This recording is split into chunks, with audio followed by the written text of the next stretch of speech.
America और India ये चाहता हो कि अफगानिस्तान में खाना जंगी हो, वो चाहता हो कि चाइना के लिए ट्रैप बनाया जाए।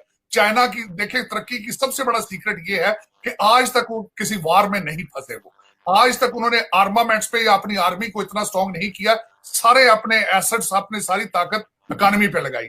हो सकता है कि ये एक ट्रैप हो जिसमें वो चाहते हो कि चाइना भी आए, अफगानिस्तान में फंसे और उसके बाद खाना जंगी में फंसे और दे बर्न देमसेल्फ। काफी दौरे कर रहे हैं, उनकी तो फॉरेन पॉलिसी इस वक्त बहुत ही, मैं देख रही थी इतने दौरे कर रहे थे वो, फुल टाइम वो एक्टिव है वो लोग। तो वो ईरान भी गए और इसके अलावा रशिया में वो पहुंचे। तो और ईरान में आप जानते हैं कि तालिबान का वफ्द भी पहुंचा। तो आपको क्या लग रहा है कि वो इस वक्त उनका क्या, किस लिए वो इतने एक्टिव है और वो उनका स्टैंड क्या है, वो क्या चाह रहे हैं? उनका स्टैंड जो है, जयशंकर साहब को I know him very well, वो यहाँ पे इंडियन एम्बेसडर रह के गए हैं, मैं आई नो हिज कैपेसिटीज।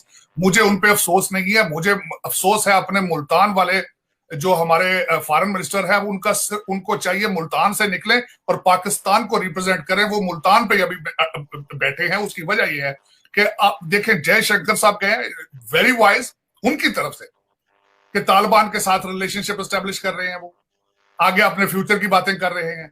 हमारे जो है वो टिक के बैठ जाते हैं। हमें कश्मीर के ऊपर एक दौरा नहीं इनका, बल्कि तालिबान के साथ मिलना इनको चाहिए था कि अपने एहतजाज रिकॉर्ड कराते, कोशिश करते, ये मुलाकात ना होती। लेकिन वो तब होती चीजें जब आपकी फॉरेन पॉलिसी आपके सामने पड़ी हो, जब नेशनल इंटरेस्ट आपकी पहली प्रायोरिटी हो।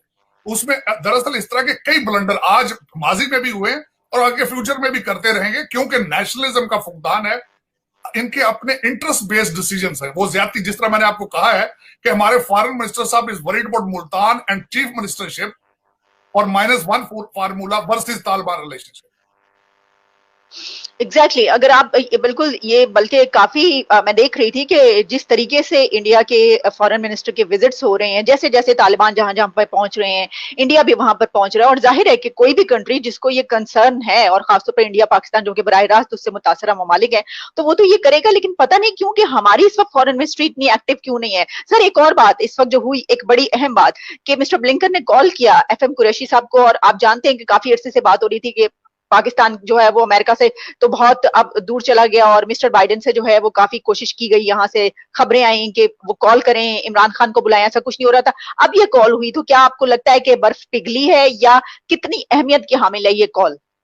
मेरे ख्याल में देखिए, ये अमेरिका के, अगर टोनी बिल्कन के पॉइंट ऑफ व्यू से मैं समझता हूँ वाज अ वंडरफुल जस्टर कि वो एक विंडो अपनी ओपन रखना चाहते हैं। हालांकि हमारी तरफ से काफी कोशिश की जा रही है ब्रिजेस को जलाने की। जिस तरीके से पूरी कैंपेन हमारे प्राइम मिनिस्टर साहब ने पिछले पूरे 3 हफ्तों में की, उन्होंने हर जगह ऐलान जंग किया, बल्कि जाके उन्होंने कई जगहों पे आप उनकी असेंबली की आप स्पीच सुने, उनकी दूसरी चीजें सुने, तो जिस तरीके से उन्होंने हर जगह पे बैठ के अमेरिका को बैशिंग की उन्होंने। लेकिन मैं समझता हूँ it was a very wise from Tony Blinken side कि they wanted to keep the window open कि in case they need them for the withdrawal or any other thing in the region, so they wanted to keep that dialogue going on.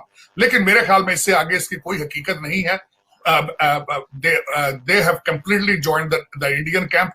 वो ये समझते हैं, उनको बावर करा दिया गया है through the Indian diaspora, through the Indians living in America and from the area, that we are a better partner who will deliver you everything, who will deliver you not only Afghanistan, who will deliver you China. So इसलिए उनका जो है one sided है पाकिस्तान के साथ। मैं समझता हूँ it's wise from the Tony Blinken point of view to make a call to our foreign minister. मेरे ख्याल में इस काल से ज्यादा आगे नहीं जाएगी बात, क्योंकि हमारी तरफ से काफी सर्दमोरी है एक तो, और दूसरा जो मैं हमेशा ये कहता हूँ, ये गलत बात होती है कि हम प्रॉक्सी चीजों में, हम foreign countries, foreign super powers की जो उनके अपने हीटेड चीजें होती है उसमें इन्वॉल्व हो जाते हैं। वो कहते हैं, जिस तरह कहते हैं बेगानी शादी में अब्दुल्ला दीवाना, अब चाइना की मार्केटिंग और सेल्समैनशिप में हम ज्यादा बिजी हो रहे हैं। वो जिस तरह हमारे पहले परवेज मुशर्रफ साहब थे, वो मांगते कम थे अमेरिका, वो दे ज्यादा देते थे।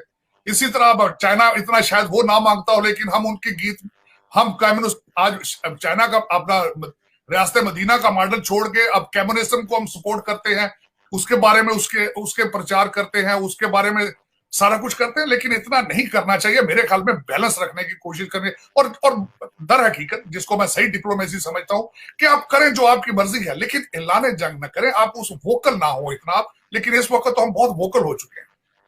जी, इस हद तक वोकल हो चुके हैं कि हमने तो काफ़ी बड़ी-बड़ी हमने कहा जी, जो अमेरिका है वो कन्फ्यूज़्ड है, इंडिया लूज़र है और हमें ये नहीं पता अभी तक कि पाकिस्तान किस जगह पे खड़ा है, यानी जो सिचुएशन है। तो साजिद तार साहब, आप क्या देख रहे हैं कि पाकिस्तान इस वक़्त किस जगह पे खड़ा है? देखिए, अमेरिका से तो जो मेरी राय भी यही है, बहुत से लोगों का यही कहना है कि जो अमेरिका है एक ऐसी सुपर पावर जिससे आपके बहुत अच्छे ताल्लुकात माज़ी में रहे हों, आप अलाए रहे हों।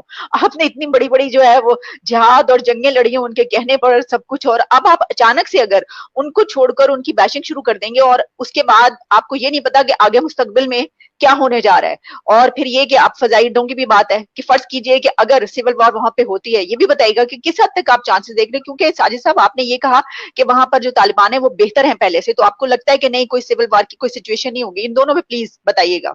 देखिए, इस पे कंफ्यूजन पाकिस्तान के अंदर से क्रिएट कर दिया गया है कि हमारे खान साहब का जो एक स्लोगन उन्होंने बना के हमारे मीडिया ने बहुत उस पे स्पिन किया उसको कि एब्सोल्युटली नॉट। अब यहाँ पे हमारे जो उनके मशीर हैं मोईज साहब, उन्होंने अगले दिन इसकी धज्जियां उड़ा दी। उन्होंने कहा अमेरिकनों ने तो अड्डे मांगे ही नहीं थे। तो एक कंफ्यूजन क्रिएट कर दिया उन्होंने। ये अड्डों के हालात ये हैं, इस पे भी मेरा ख्याल में चाहिए कि अपनी क्लैरिफिकेशन दें कि अगले वहां अड्डे मांग ही नहीं दे तो आप वैसे ही एब्सोल्युटली नॉट कह रहे। और दूसरा, मैं समझता हूं कि इस वक्त हालात वो उतने खराब नहीं होंगे मेरे ख्याल में। इसके बारे में अच्छा, स्पेकुलेशन और स्पिन ज्यादा दी जा रही है। ठीक है। साजिद तार साहब, आखिरी सवाल मेरा ये होगा आपसे कि ठीक है, ये तो बहुत अच्छी बात है। एक अच्छी पॉजिटिव सोच ही रखनी चाहिए कि वहाँ पर सिविल वॉर ना हो और इस तरह की सिचुएशन क्रिएट ना हो। लेकिन फ़र्ज़ कीजिए कि जो ऐसा ज़ाहिर है कि मुकम्मल तौर पे तो नहीं कहा जा सकता कि ऐसा नहीं होगा, लेकिन अगर ऐसा होता है और वहाँ के हालात ख़राब होते हैं, तो फिर उस सूरत में क्या अमेरिका, ज़ाहिर है कि ड्रोन के ज़रिए जो है वहाँ पर होगा, उसकी जो प्रेज़ेंस है, क्या अमेरिका को फिर वापस अफ़गानिस्तान की तरफ देखना पड़ेगा? फिर वही सूरत-ए-हाल होगी, फ़ौज तो जा चुकी होगी। वो सिनेरियो आप कैसे देख रहे हैं? America now has a capacity to deal with the insurgency और दहशतगर्दी थ्रू द ड्रोन्स और थ्रू जो है आपके शिप कैरियर। और उसके बाद इंडिया शायद लॉजिस्टिक सपोर्ट दे, शायद उसकी जरूरत ना पड़े या और ऐसी चीजों से।